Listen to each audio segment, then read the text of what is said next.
Picture this.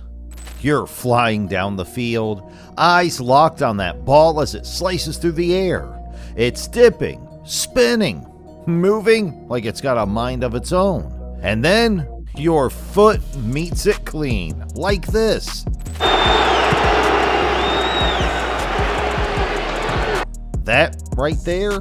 Well, that's the difference between being average and being unforgettable.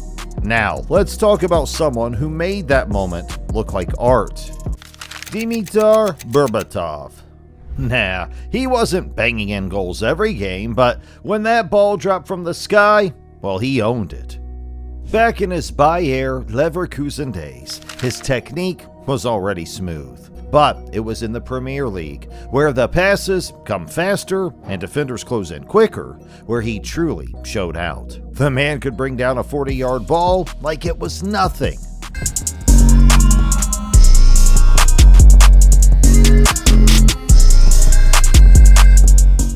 Almost disrespectful how calm he made that look. But here's where some people get tripped up. What even is a first touch? Hey, before I get into what that is though, be sure you hit that subscribe button to this channel so you get even more tips on how to improve different aspects of your game. You'll hear people say stuff like ball control, receiving, trapping, all these different terms flying around. But let's clear it up. They're all talking about the same thing. What? The very first moment the ball meets your body. That instant when you either set yourself up for success or hand the ball right back to the other team. Now you can use your foot, your thigh, your chest, basically anything but your hands. Some players even get creative and toss in a shoulder or a back when they're feeling a little cheeky. So now that we're all clear on what a first touch is, let's talk about why it matters. Like, why should anyone care? What makes a good first touch such a big deal anyway? One advice is like your technique has to be like two touch. Your first touch, first contact sets you up for anything you need to do in football. Now, look, it doesn't matter if you're a striker hunting goals, a midfielder setting the tempo, or a defender shutting things down. If your first touch is weak, the rest of your game is going to suffer. It's simple as that. Every move you make on the pitch starts with how to handle the ball when it first hits you. That's your intro, your opening line, your handshake with the game. And if it's sloppy, whew, you're already playing catch up. Now think about the pros, the real ones. Watch any big league match and pay attention. The players who keep starting every week, their first touches are butter. That's why coaches love them, and that's why they stay on the pitch. And here's the truth. A bad first touch? Well, it's like chasing your own mistake. You're either overhitting it and sprinting after the ball, or underhitting it and fumbling with your feet like it's your first day out. And when you're stuck like that, you can't see the game around you. You miss runs, you miss passes, and next thing you know, your team's on defense again. But that sweet first touch? Well, that little moment of magic where the ball sticks just right, it makes the game way easier. Now you've got time to look up, make the smart pass, hit the shot, or hit the brakes and let the defender fly past you. That touch earns you respect. Defenders stop lunging, they start hesitating because now they know you got it under control. Imagine this. Your teammate launches a cross-field pass from 40 yards out. That ball's coming at you fast, maybe even with a little curve. To handle it, well, you've got to lock your eyes on it, brace for the hit, and then control it.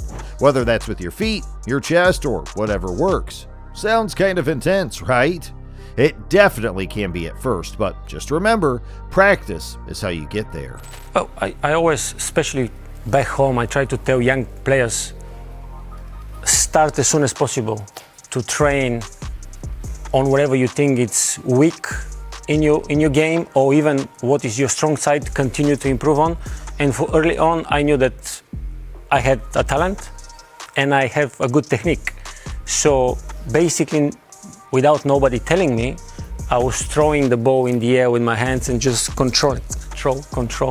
That was basically the only thing I did back home. Now, before we even touch a ball, let's talk about something way more important. Your body position. Yeah, your first touch in soccer doesn't start when the ball hits your foot. It actually starts the second you realize that pass is headed your way. You want your body turned slightly sideways, hips open toward the field. Why? Well, because now you can see everything. Your teammates, the defenders, the space. It's like unlocking a whole new level of options. Oh, and don't forget to bend those knees and stay on the balls of your feet. That's your ready stance. It'll save you when the ball takes one of those funky bounces. Now, here's where it gets fun. Awareness. Think of it like this. While the ball's still rolling toward you, your eyes should already be scanning. Where's the space? Where are the defenders creeping? Let's say you're playing out wide and someone's sending you the ball near the sideline. Are you going to take that first touch inside and attack the goal? Or maybe you need to shield it and keep the play alive. Making those calls fast comes from practicing awareness, not just footwork. And you don't even need a teammate for this, just you, a ball, and a wall. Touches. So here it is simple as that. You need a ball and a wall, and then you train your balance, your mobility, your agility, your speed, your reaction time, your technique, your touches, everything you need in football. Kick it against the wall and control the rebound with just one touch. Focus on using the inside of your foot or your instep. Gotta keep that ankle locked. Remember, the wall is your teammate firing passes at you. Work close, like you're in a tight game situation. The more you rep it, the sharper you get. And once you're comfortable, start controlling the ball while keeping your head up. And that's how you mimic game pressure. Alright, now we're turning it up. Start hitting the ball off the wall at different speeds and angles. One pass hard like a rocket, the next pass soft and floaty. Now you're training for anything a game throws at you. Work both feet too. Don't be that player who's only got one side. They get figured out quickly. And here's a pro tip. Sometimes your first touch doesn't set up your second touch. It's the play. One smooth touch to a teammate, quick layoff, boom, the attack's on. That kind of awareness wins games. And speaking of smooth, have you ever seen a top player turn with the ball in one motion? It's like magic.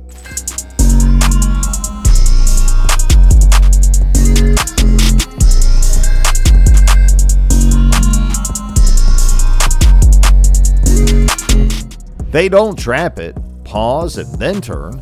They receive and turn, all in one move. That's what you want. That's how you escape pressure and flip the field in a heartbeat. Directional first touches like that are game changers, especially when the ball isn't perfect. Because, let's be real, most passes in a game aren't rolling in like a training drill. Now let's make it even more game-like. Grab some cones and place them a few feet from the wall. Pretend they're defenders' legs. When the ball comes back, your goal is to touch it just past the cone, like you're slipping past a defender. But not too far. You still have to control it. It's all about touch and control. Then we've got cone zigzag drills. These are dope for sharpening your touch in tight spaces. Set up cones in a line, weave through them while dribbling, and here's the twist. Use your first touch to change direction. Don't just dribble lazily. Make it sharp. Make it clean. Go slow at first and then pick up the pace. Try using every part of your foot. Inside, outside, sole, and get creative. Oh, and here's a solo drill that low-key helps a ton. Juggling.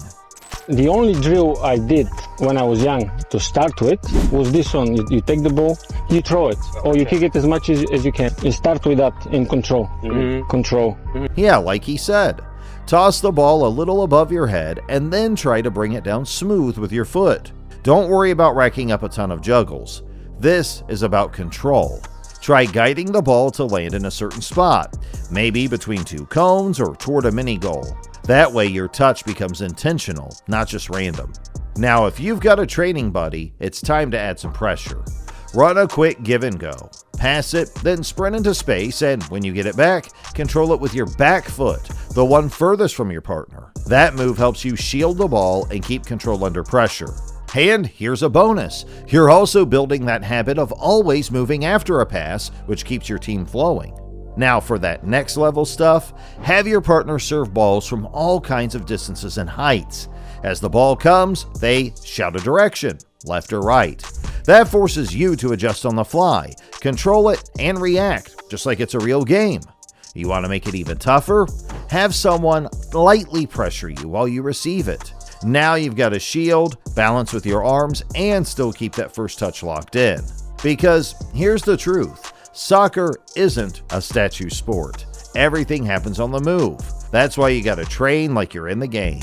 Set up some cones, start weaving through, and have someone hit you with passes while you're on the move. Whether you're jogging, sprinting, or cutting directions, your goal is to control the ball with your first touch and keep it moving forward. Not too far, not too close, just right, so you could explode into your next move. Speaking of explosions, there's this drill you've got to try. It's called Turn and Explode. Here's the vibe. You check in like you're asking for the ball, your teammate fires it your way, and with that very first touch, you spin away from the pressure and go. Not walk, go. Like a defender's on your back and you're about to leave them in the dust. It's all about that golden trio: control, speed, and confidence. Pull this off, and defenders, well, they'll need a search party to keep up. But here's the thing, practicing is cool and drills are great, but the real magic? That hits when you can actually do it in a real game. And let's be honest, it's super easy to get all hyped up, set those movie montage level goals, and then totally wipe out when reality hits. And that's okay. What I say is not easy. Trust me. Yeah, and it's not going to happen for one day. It's not going to happen for 1 week, for 1 month, or for 1 year. It's going to take a long time. You'll mess up, you'll miss a pass, you might even have a totally off day. That's a part of the journey. The key, don't ghost the grind. You keep showing up. And here's a smarter move. Set yourself small, simple goals. Tiny wins that build into big ones. Like in one game, just focus on your ground passes. That's it. Nail those. Then in the next match, shift your focus. Maybe try aerial passes. It's like stacking building blocks, one skill at a time. And don't just play on autopilot. Really watch yourself. What felt good? What was messy? Make a mental note during the game, and then afterward grab a notebook or your phone and write it down. Be specific. Then take that one thing, head to the pitch or training ground, and drill it. Next game, test it out again. That's how you grow. Oh, and before you run off to crush your next match, here's a little bonus tip. Watch the pros. Yeah, this whole thing might be about mastering ball control like Berbatov, but don't stop there. Check out all kinds of players. Watch how they move, how they control, how they make it look easy. Because here's the truth. It doesn't matter if you're a beginner or already a beast on the field. If you don't have ball control locked down, the game's going to feel like a battle. So get out there, train smart, keep building, own that ball, and step into the player you know you can be.